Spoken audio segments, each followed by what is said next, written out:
കോൺഗ്രസിന്റെ പ്രകടന പത്രിക ഞാനിന്ന് വായിച്ചു. അപ്പോൾ അതിന് പ്രകാരമുള്ള ഒരു ചോദ്യമാണ്. നിങ്ങളിപ്പം ആരോഗ്യ മേഖലയെ പറ്റി തന്നെയാണല്ലോ പറയുന്നത്. 25 ലക്ഷം രൂപയുടെ ഇന്ദിരാ ഗ്യാരണ്ടിയിൽ ഉൾപ്പെടുത്തി ശ്രീമാൻ ഉമ്മൻചാണ്ടിയുടെ പേരിൽ ഒരു ഹെൽത്ത് ഇൻഷുറൻസിന്റെ കാര്യം പറഞ്ഞല്ലോ. നിങ്ങൾക്ക് നാണമുണ്ടോ? ശ്രീമാൻ ഉമ്മൻചാണ്ടി വയ്യാതെ നടന്നപ്പോൾ 1 രൂപ ഈ UDF കൊണ്ടു കൊടുത്ത് അദ്ദേഹത്തെ സഹായിക്കാറുന്നില്ലേ?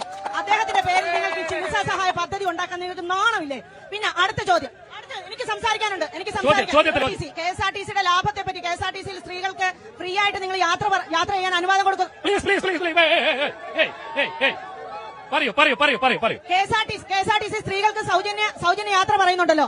ഈ KSRTC കട്ടപ്പുറത്തിരുന്ന ഒരു അവസ്ഥ ഉണ്ടായിരുന്നു. അന്ന് ഭരണത്തിലിരുന്നത് ആരാണ്? KSRTCക്ക് ശമ്പളം കൊടുക്കാൻ പറ്റാതിരുന്ന ഒരു അവസ്ഥ ഉണ്ടായിരുന്നു. പറഞ്ഞു തീരട്ടോ. ചോദ്യം നിങ്ങൾക്ക് അവസരമുണ്ടല്ലോ, പ്ലീസ്. ആ ചോദ്യം ചോദിക്കട്ടെ. KSRTCയെ ഇന്ന് ഇത്രമേൽ വമ്പിച്ച വിജയത്തിലേക്ക് എത്തിച്ചത് ഇച്ഛാശക്തിയുള്ള ഗവൺമെന്റിന്റെ കീഴിൽ KB ഗണേഷ് കുമാർ ഗതാഗത മന്ത്രിയായി വന്നതിന് ശേഷമാണ്. യൂത്ത് കോൺഗ്രസിനോടാണെങ്കിലും കോൺഗ്രസ് നേതാക്കളോടാണെങ്കിലും വെട്ടി തുറന്ന് മുഖത്ത് നോക്കിയൊരു കാര്യം പറയാം. നിങ്ങളിൽ 1000 പേര് നിരന്നു നിന്നു എന്ന് പറഞ്ഞാലും ഇതുപോലെ ഈ ഒരു ഒറ്റ ചേച്ചി മതി നിങ്ങളെ തൂക്കിയിട്ടിക്കാൻ. ആ ഒരു ആള് മാത്രമാണ് ആ ഒരു പാർട്ടിയായി മാറുന്നത്.